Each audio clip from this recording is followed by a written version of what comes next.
Hi there, and welcome to the latest Predatar Webcast. So we're going to be talking about artificial intelligence, and specifically we're going to be talking about how you can put it to work to protect your business from the impact of cybercrime. So as usual, I'm joined by some great guests, so I'm really pleased to introduce Martin Borrett. So Martin is from our technology partner IBM. Martin is an IBM Distinguished Engineer and Technical Director for IBM Security here in the UK. We've also got Roger Noble with us. So Roger is a data scientist and founder and CEO at Noble Dynamic, and he's also a long-time collaborator with the product team at Predatar.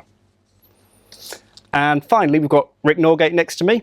So Rick is the managing director at Predatar, and he's the mastermind behind some of the most innovative features within Predatar. So thank you all for joining us today.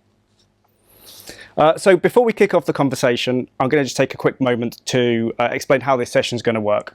So we know you're all really busy, so we try and keep our webcast down to 30 minutes maximum. We're aiming for about 25. So it's not going to be a technical deep dive, high-level conversation around challenges, solutions, and best practices. We'll start with a bit of conversation, so I'll pick the brains of our expert guests here, and then we'll close the session with a pre-recorded demo video which Rick's put together for us, which will showcase, some of the concepts that we've been talking about and how we're kind of putting machine learning and AI to work within the Predatar platform to help you boost your resilience. So without further ado, we'll dive into the conversations. Actually, I almost forgot to do one thing. I always forget to do this piece of housekeeping. So your questions, Q&A. If you have questions throughout the session, for the panel here, if you use the Q&A panel on the side of the screen, on the right-hand side of your screen now, then we've got a member of the Predatar team on hand to answer those. Or if they're questions specifically for the panelists, then we will get back to you after this broadcast. So now, without further ado, let's kick off the conversation. Right, if we start with you, Martin. So before we talk about how we can, put AI to work in terms of, boosting resilience, let's first of all talk about, why we need to. What is it that cyber criminals are doing to get the upper hand? Yeah, great question, Ben. And let me say thank you for inviting me. It's great to be here with you all. AI is such a fascinating topic. I mean, it's clearly something that is very, very topical. It's much discussed, debated. There's a lot of hype about it. And I think it is important we discuss it. And it's useful to think about it through a couple of lenses. One is the whole business of securing AI.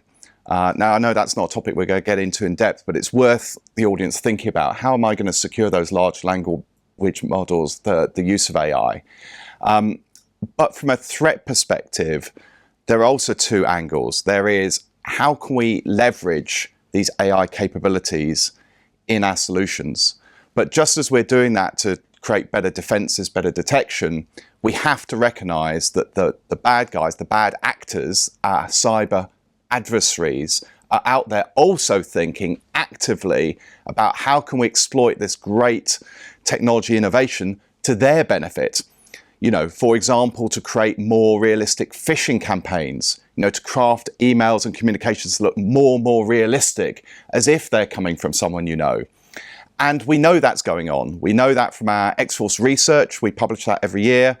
And we've seen something like, 800,000 discussions on the dark web, all about generative AI and how they're going to use it to mount ever more sophisticated campaigns. So that's absolutely, a concern for organizations. And this is just part of the cat and mouse game that is cybersecurity. New threats, new challenges are going to emerge. We have to recognize what they are. We have to think about what they mean.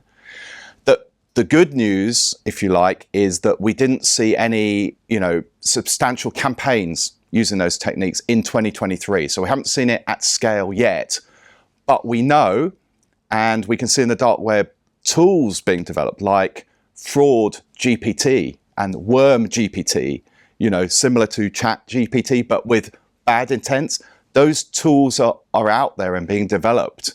And so, for me, it's just important to be really aware of that, what those threats are, so that we can think about how can we make our defenses more robust, more resilient? How can we prepare ourselves for that threat?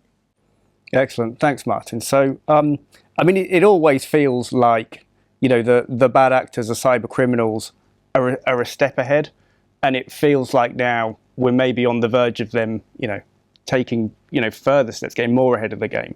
And so, what will that, what can that mean for businesses? Yeah, I recognise that narrative. I don't actually feel that way. I feel it's much more equal. And actually, I think we have a great opportunity on the defender side. I think actually, I'm going to say we're slightly ahead. There's opportunities, and we'll discuss this, I'm sure, we're already building, AI-based and generative AI-based defensive capabilities into our solutions. We're thinking about how we can use them in an integrated way. It is absolutely possible to defend against these things. So I'm optimistic, but in order to do that, you need to think through the risks. You need to be aware, and you need to think through, how do I create a solution that is integrated, that works across protection, detection, and the response capability. And that has to encompass, many things, from the network, the infrastructure, the storage, up through the stack. But we can do that. That can be done. So I'm much more optimistic. Yeah, it's really good to hear the optimistic viewpoint, and also good to hear about, we were talking about that multi-layer solution earlier, which you just talked about, that sort of end-to-end capability. But is it fair to say that if the use of AI, and machine learning techniques by the bad actors becomes more prevalent, that would increase the chance, essentially the chance of being hacked, and also, I guess, the chance of those bad actors evading your defenses, and I guess the chance of them, hiding malware and malicious artifacts that are a bit more complicated, harder to find. I think you're right. I think it does. It does. It increases the attack surface. It gives them the opportunity to act at greater speed, greater volume. It speaks to the need for technology and automation to counter that. I think we will see more sophisticated attacks that are harder to detect, that are going to be much harder to detect without AI. Just as they're creating things with AI, we're going to need that on the detection side to recognize what is, normal behavior, human behavior versus machines. Yeah. Martin, you mentioned before, you mentioned it on the coffee before we did the filming, that obviously you didn't see any attacks in 23 where people are using this AI for things like phishing yet.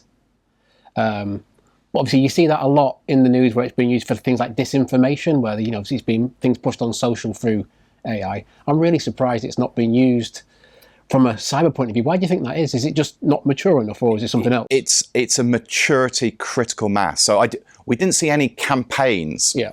So that isn't to say people haven't tried things out, right. Experimented, researched. They are, we can see they're discussing and debating and they're developing tooling, but it hasn't happened en masse. And I think that is to do with, maturity and a critical mass and a critical mass of AI capabilities as well.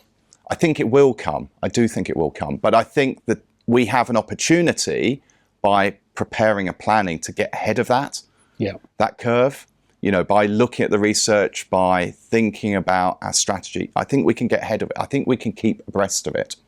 So I know that IBM, is doing a lot in the space of AI for cybersecurity. And on this session, I'd like to focus a little bit specifically around the use of AI for data resiliency. So if we take the position that, you will be breached sooner or later, then let's explore, how AI techniques can help you overcome those challenges. So I'd like to bring in Roger. So Roger's been working with the product team at Predatar for probably 2 or 3 years now. Could you tell us a little bit, about that work and I guess, what's the problem you're trying to solve? What is it you're trying to achieve with the work you're doing with our product team? Yeah, there's definitely a few different problems that we're trying to solve. One of them is that there are already tools out there for detecting anomalies, malware, those kinds of things. But what we're sort of seeing is that those tend to generate a lot of noise. They tend to generate a lot of false positives. And a lot of the time it's because they just aren't adaptable enough, and they just aren't sensitive enough to the varying amounts of behavior that kind of these bad actors and that malware kind of presents itself as. And so we've been developing techniques, we've been using machine learning specifically to generate models that really are a lot more sensitive and really can understand the behavior and the change of behavior and of the patterns that you see within a backup system. So rather than looking at kind of a simple distribution of behavior, this is something that we were sort of talking about earlier with the kind of the Shannon entropy. That sort of looks at a distribution of sort of pattern of behavior within a data set, but distributions themselves inherently kind of lose information. They only show sort of the general behavior, but it misses out on the nuance of how behavior might look over time and the sequence of behaviors that might happen. So the way that a machine, a server, and the patterns that you see within the data, looks, say, 6 months ago, then might suddenly change depending on the workloads. And so what we're doing is sort of training models to sort of see that full behavior, take in the full history of the machine, and then use that as a way to sort of have a better prediction over what is and isn't an anomaly.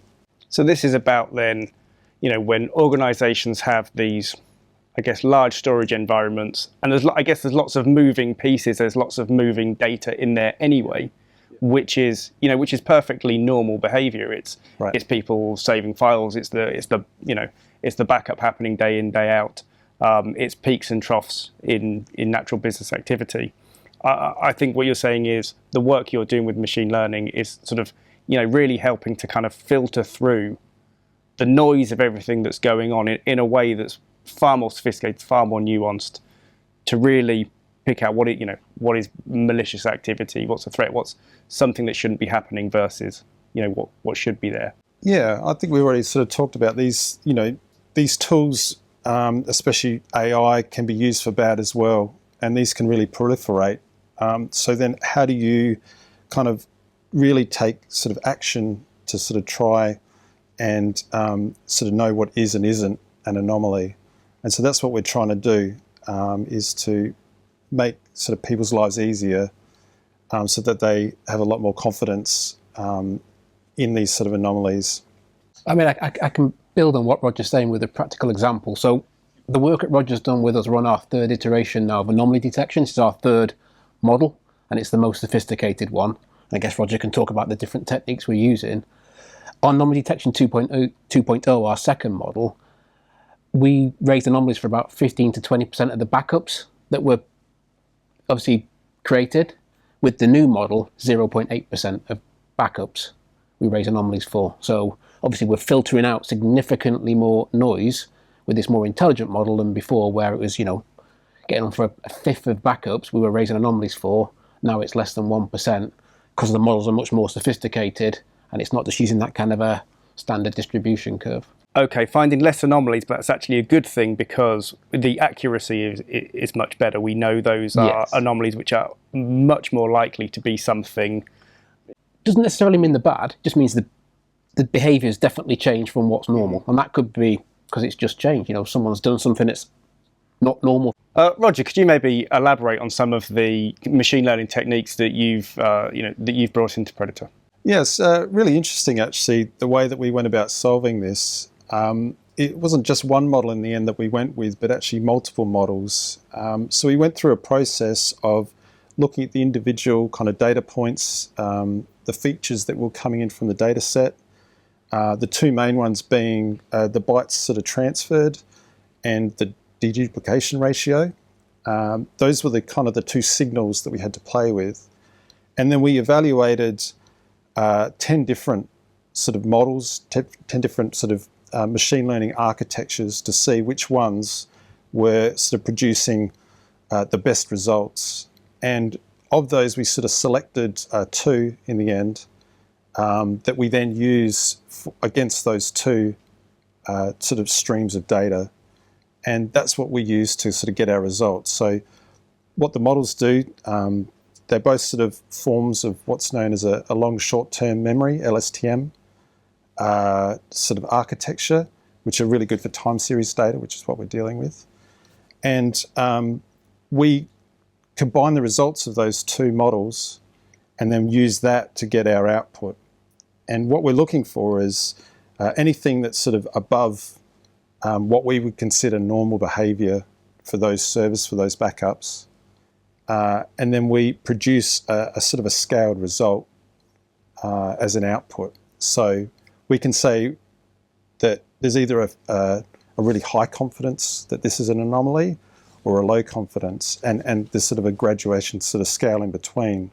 So we're sort of trying to give as much information as possible to the end users so they can really make those sort of actionable decisions rather than just saying it's a sort of a binary anomaly.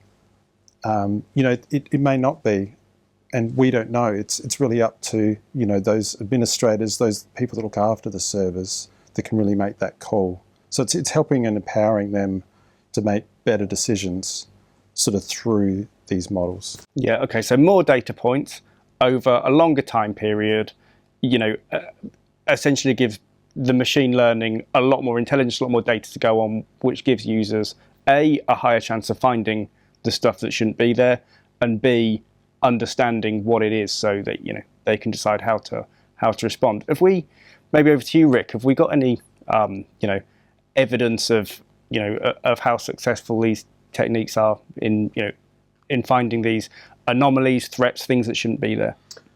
Yeah, I mean, my favourite stat is since going live with our cyber resilience, and obviously with the anomaly detection in there, 75% of the customers using it have found malware in their backups.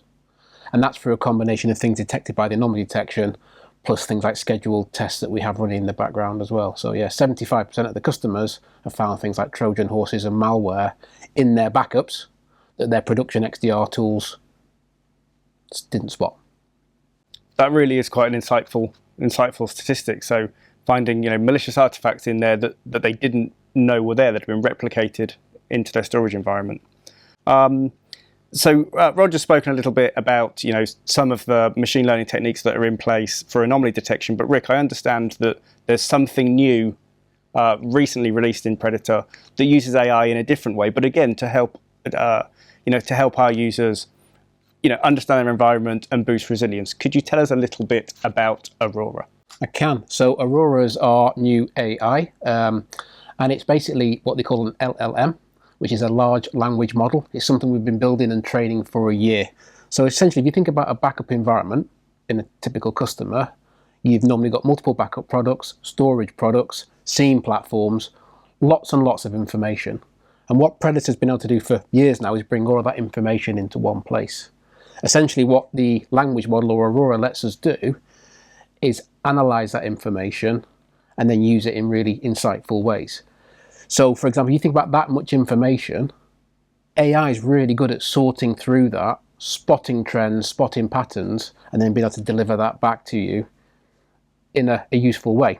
So if you think about like a ChatGPT, Aurora's very similar to that, but for cyber resilience.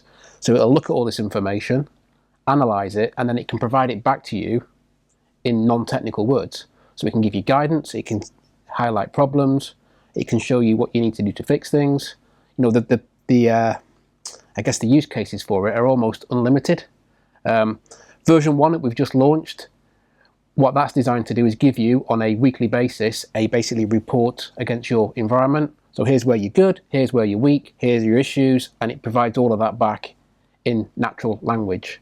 Where we're going with it next is there'll be chatbots, so you can interrogate that. Why is my backup success rate dropping off? Aurora can tell you and say it's dropping off for this reason. These things are happening, you're getting these repeating issues, and here's how you fix them. So where we're going next is Aurora today is built for IBM Storage Protect. We're going to expand that out over the next 12 months to include things like Veeam, Rubrik, Cohesity, and other backup platforms, so that no matter what combination of backup or storage products customers are using, Aurora will be able to give you guidance and advice across all of them. Okay, so thanks, Rick. So Aurora sounds like quite a unique capability. I'm certainly not aware of anything similar in the marketplace. So I've got some really exciting news to close with. So viewers of this webcast can actually apply to test drive Aurora for free for 3 months. So if you're interested, we'll bring up a slide on the screen now with details of how you can apply for that, and we'll pick 3 applicants at random to test drive Aurora. So all that's really left for me to do is some final thank yous. So thanks again to our guests. I'd like to thank IBM, Arrow, and Bonfire Video for their support with this webcast. And thank you to you guys. Thank you to everyone for taking the time to join us today. We'll see you next time.